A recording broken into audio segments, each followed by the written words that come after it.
Ang umaga po sa inyong lahat, no, mga ka-farmers. So sa umagang ito, ipapasili po namin ang pag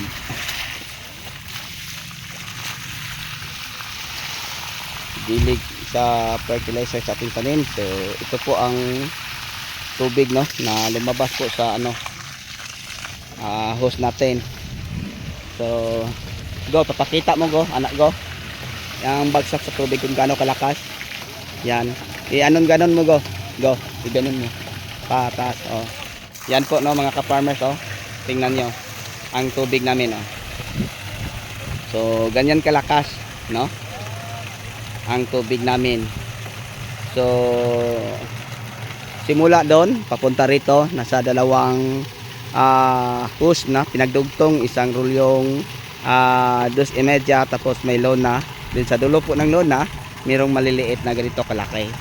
So kitang kita nyo, mga kapwa ko ka-farmers, sa isang vlog natin, dalawang motor po, no, na pinagtulungan po nila ang paghigop ng tubig galing sa ilog para po sa para po may magamit tayong panglusaw ng fertilizer para idilig po sa nakasurvive nating mga pananim. So bawat drum hindi abutan to ng 1 minuto. Okay, so patayan nyo na daw. Woo!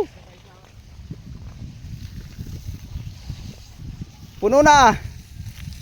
So ito po ang mga pananim natin nakasurvive sa bagyo. So kawawa, no. Tapos meron tayong niraraton. So pati yung ampalaya natin hindi din nakaligtas. So wala na tayong kahit isang puno na may magandang talbos. So lahat putol. Kung mayroon mang natira na hindi na putol, bugbog din, pero hindi na magandang tingnan. So inaantay na lang natin na magkasuloy, no.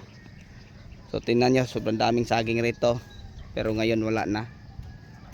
Oh, pati doon sa likuran namin ng kubo, taniman po ng saging, pero ngayon wala na.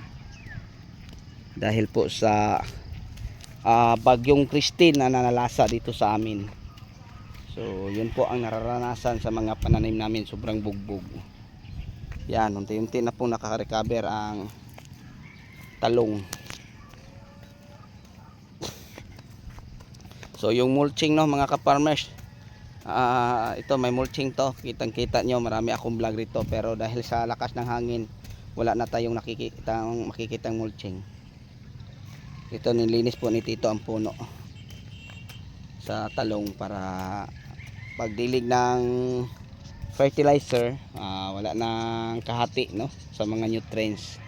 Tapos yung talong natin na lagpas tao, ito na po ang nangyari ngayon, nirato namin sila para magkasuloy ulit, para yung mga suloy ang alagaan natin, kasi sa loob lang ng mga 3 linggo may mga bunga na naman sila ulit.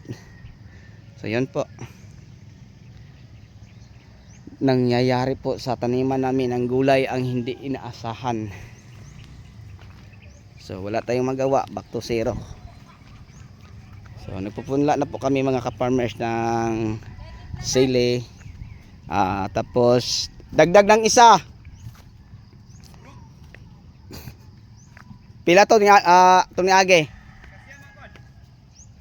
Pulo na.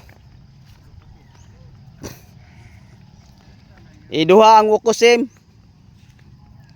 So yung fertilizer na ginagamit nating pandilig rito, mga ka-farmers, ay Unique 16 na may halong Mega Multi-Plant Vitamin. Maganda din siya sa bagong tanim. Kahit sana mumunga na, then may wukusim granule. Okay, so every week po tayo nag-a-add ng fertilizer sa tanim po natin na talong.